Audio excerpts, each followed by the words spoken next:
Hello दोस्तों, आपका स्वागत है हमारे प्यारे से खूबसूरत से यूट्यूब चैनल रजत चौधरी में। और हम आज आपके लिए लेकर आए हैं मैथ्स इंपॉर्टेंट क्वेश्चन का शॉर्ट ट्रिक का पार्ट 93। ये जो है पार्ट 93 है, ये जो है क्वेश्चन, ठीक है। ये जो है पार्ट 93 है। अगर मेरा पार्ट वाइज वीडियो नहीं देख रहे हैं तो प्लेलिस्ट में जाकर वहाँ से मेरा पार्ट वाइज वीडियो देखना शुरू कर दीजिए, क्योंकि मैं जितने भी क्वेश्चन करा रहा हूँ सभी जो है मोस्ट इंपॉर्टेंट क्वेश्चन, परीक्षा में कई बार पूछे गए ही क्वेश्चन। क्वेश्चन नंबर 1 देखिए क्या बोला है। एक संख्या के दो गुने में 5 जोड़ने पर योगफल 21 आता है, तो उस संख्या का आधा क्या होगा। देखो इस क्वेश्चन बहुत ही सिंपल, सेकंडों में इसका आंसर ला सकते हो। कैसे, ये देखो मान लेते हैं। देखो पहले क्वेश्चन समझो, क्वेश्चन का कहने का मतलब क्या है। क्वेश्चन कह रहा है किसी संख्या का जब दो गुना करते हैं, ठीक है, दो गुना में अगर 5 जोड़ देते हैं तो उसको जोड़ने पर कितना आता है, 21 आता है। तो बोला है उस संख्या का आधा क्या होगा। मान लेते हैं अगर वह संख्या यक्स है, ठीक है, अगर मान लेते हैं वह संख्या यक्स है तो हमें यक्स बटे 2 की हमें वैल्यू पूछ रही है कि इसका मान क्या होगा। ये यक्स बटे 2 की वैल्यू ज्ञात करनी है। देखो तो किसी संख्या का दो गुना, मान लेते हैं यक्स है तो उस संख्या का यक्स का दो गुना करेंगे तो कितना हो जाएगा, 2x तो हो जाएगा। यक्स में 2 का गुणा करेंगे 2x हो जाएगा। और इसमें 5, 2x में अगर 5 जोड़ते हैं तो इसका योगफल कितना आता है, 21 आता है, इक्वल टू 21 के बराबर हुआ। तो यहाँ से x की वैल्यू निकालेंगे तो कैसे निकालेंगे। देखो x इधर प्लस में इधर जाएगा, माइनस में नहीं हो जाएगा। तो 21 में से 5 चला जाएगा, बचेगा कितना, 16 बचेगा। कितना बचेगा, 16 बचेगा। 2 से 16, देखो 2 इधर मल्टीप्लाई में दे जाएगा, डिवाइड में हो जाएगा। 2 से 16 कटेगा, कितनी बार में कटेगा, 8 बार में कटेगा। तो x की वैल्यू कितनी आएगी, 8 आ गया। x की वैल्यू 8 है, लेकिन हमें उस संख्या का आधा पूछ रहा है, यानी कि x बटे 2 के मान पूछ रहा है। तो x की वैल्यू 8 आ गई। तो x के मान पे 8 बटे 2, 2 से 8 को काटेंगे कितनी बार में कट जाएगा, 4। इसका मतलब क्या हुआ, वह संख्या उस संख्या का आधा क्या है, 4 है। तो 4 आपको किस ऑप्शन में दिख रहा है, अगर आप ध्यान से देख रहे हो तो option number D, option number D इसका राइट ऑप्शन हो गया। तो मैं उम्मीद करता हूँ क्वेश्चन नंबर पहला आप बहुत ही अच्छे तरीके से समझ गए हैं। इस प्रकार के क्वेश्चन अगर आपके एग्जाम में आ भी रहे हैं तो इसे आप बहुत ही अच्छे तरीके से सॉल्व कर दोगे।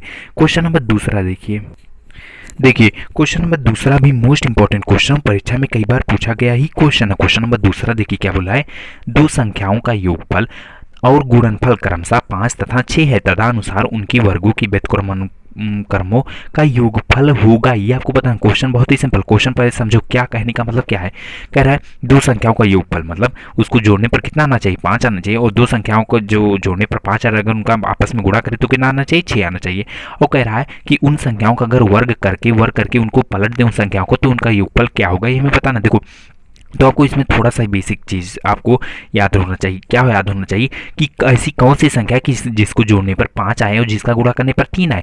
तो आपको पता चलेगा कि ये संख्या 3 और 2 है, ठीक है। 3 और 2 को जब आप जोड़ोगे तो कितना आएगा, 5 आएगा। और 3 और 2 का जब मल्टीप्लाई करोगे तो कितना आएगा, 6 आएगा, ठीक है। देखो कुछ भी नहीं करना है। अब हमें पता चल गया कि वह संख्या कौन सी है, 3 और 2 है। अब देखो कह रहा है उनकी वर्गों की व्यतिक्रम, मतलब 3 का जब वर्ग करोगे कितना आएगा, 9 आएगा। और 4 का वर्ग करोगे कितना आएगा, 4 आएगा। इनका व्यतिक्रम मतलब पलटना, और जब 9 को पलटोगे तो 1/9 नहीं हो जाएगा। और इनके व्यतिक्रमों का योग मतलब प्लस में 4 को पलटोगे 1/4 हो जाएगा। इनका योग क्या होगा ये हमें पूछ रहा है। तो क्या करेंगे, कैसे जोड़ेंगे, 9 और 4 को एलसीएम लेंगे। एलसीएम मैं आपको एकदम बेसिक वाले वीडियो में बताया हूँ जो इसी चैनल पर उपलब्ध है, वहाँ से आप देख सकते हैं। 9 और 4 का एलसीएम कितना होता है, 36 होता है। कितना होता है, 36 होता है। देखो 9 से 36 में भाग देंगे, कितनी बार में जाएगा, 9 चौके होता है 36। अब जो 4 आया ना वो अंश में जाएगा, अंश में 4 में 1 का गुणा होगा तो 4 हो जाएगा। प्लस में करेंगे 4 9 होता है कितना, 4 36 से 4 में भाग देंगे, 4 9 होता है 36, ठीक है। तो 9 आ गया। 9 का क्या करेंगे, अंश में मल्टीप्लाई करेंगे, 9 के 9 9 हो गया, ठीक है। देखो 9 4 होता कितना, 13। तो इसका मतलब आ गया 13/36। इसका मतलब हुआ कि उन संख्याओं के वर्गों का व्युत्क्रमों का योग कितना होगा, 13/36 होगा। तो 13/36 आपको किस ऑप्शन में दिख रहा है, अगर आप ध्यान से देख रहे हो तो option number A, option number A इसका राइट ऑप्शन हो गया। तो मैं उम्मीद करता हूँ क्वेश्चन नंबर दूसरा भी आप बहुत ही अच्छे तरीके से समझ गए हैं। उस प्रकार के क्वेश्चन अगर आपके एग्जाम में आ भी रहे हैं तो इसे आप बहुत ही अच्छे तरीके से सॉल्व कर दोगे। क्वेश्चन नंबर तीसरा देखिए क्वेश्चन नंबर तीसरा भी मोस्ट इंपॉर्टेंट क्वेश्चन, परीक्षा में कई बार पूछा गया ही क्वेश्चन। क्वेश्चन नंबर तीसरा देखिए क्या बोल रहा है।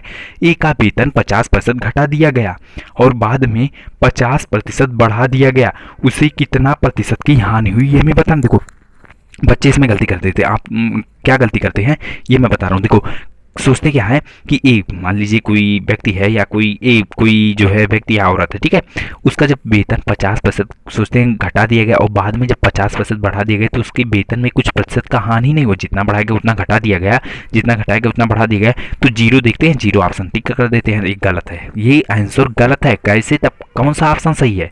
तो पता लगाने के लिए देखो ए है, ठीक है, ए का वेतन मान लेते हैं टोटल था पहले 100 रुपया, कितना था 100 रुपया। देखो तो हानि है, घट रहा है तो हानि हो रहा है ना, तो जब हानि हो तो उसमें 100 में से घटा कर लिखते हैं, तो 100 में से 50 चला जाएगा, बचेगा कितना 50/100/100, क्योंकि परसेंटेज में ऐसे जब आपको इस तरह से क्वेश्चन दिख जाए तो ऐसे ही आप सॉल्व कीजिएगा, ठीक है।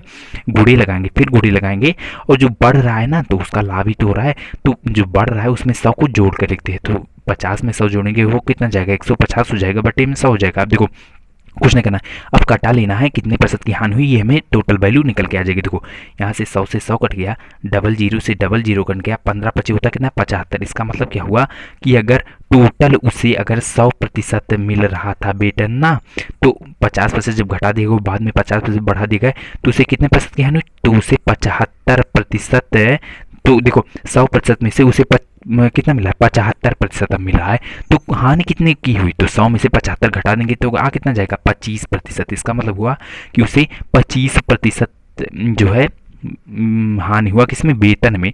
तो 25% आपको किस ऑप्शन में दिख रहा है, अगर आप ध्यान से देख रहे हो तो option number A, option number A इसका राइट ऑप्शन हो गया। तो मैं उम्मीद करता हूँ क्वेश्चन नंबर तीसरा भी आप बहुत ही अच्छे तरीके से समझ गए हैं, और इस प्रकार के क्वेश्चन अगर आपके एग्जाम में आ भी रहे हैं तो इसे आप बहुत ही अच्छे तरीके से सॉल्व कर दोगे।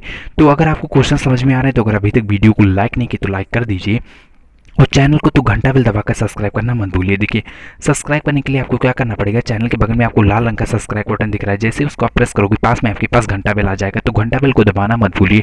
इससे क्या होगा कि मेरी हर वीडियो की नोटिफिकेशन आपके पास पहुंच जाएगी और मेरा वीडियो आप सबसे पहले देख पाओगे।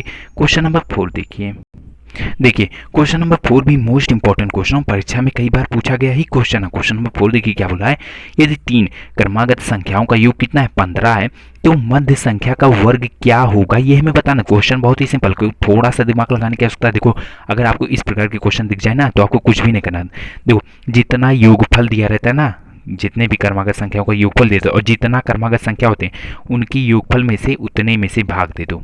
3 5 होता कितना 15, और भाग देने पर जो आता है संख्या ना वो क्या आता है, बीच वाली संख्या आती है। क्या आती है, बीच वाली संख्या। और 3 क्रमागत मतलब लगातार, तो 5 के आगे क्या आएगा, 5 के आगे आएगा 6, और 5 के पीछे क्या आएगा 4 आएगा। आप क्या बोला है, तो मध्य संख्या का वर्ग, मध्य संख्या तो 5 ही है ना, तो 5 का वर्ग करोगे कितना आएगा 25 आएगा, तो क्या होगा 25 होगा। तो 25 आपको किस ऑप्शन में दिख रहा है, अगर आप ध्यान से देख रहे हो तो option number B, option number 20 का राइट ऑप्शन हो गया। देखो तो डायरेक्ट यहाँ से आप निकाल सकते हो, मध्य संख्या को बोल रहा है ना, तो योग जो दिया है उतने में से, 3 क्रमागत बोल रहा है, जितने क्रमागत बोल रहा है उतने में से भाग दोगी, जो आएगा संख्या वो बीच वाली संख्या ही होगा, तो उसका वर्ग कर दोगे, उसका आंसर तुरंत मिल जाएगा। ठीक है, तो मैं उम्मीद करता हूँ क्वेश्चन नंबर 4 आप बहुत ही अच्छे तरीके से समझ गए हैं, और इस प्रकार के क्वेश्चन अगर आपके एग्जाम में आ भी रहे हैं तो इसे आप बहुत ही अच्छे तरीके से सॉल्व कर दोगे। तो ये आज का वीडियो मैथ्स इंपॉर्टेंट क्वेश्चन पे शॉर्ट ट्रिक के पार्ट 93 पे था। अगर क्वेश्चन समझ में आ रहे हैं तो अगर अभी तक वीडियो को लाइक नहीं किया तो लाइक कर दीजिए, चैनल को घंटा बेल दबाकर सब्सक्राइब करना मत भूलिएगा। धन्यवाद।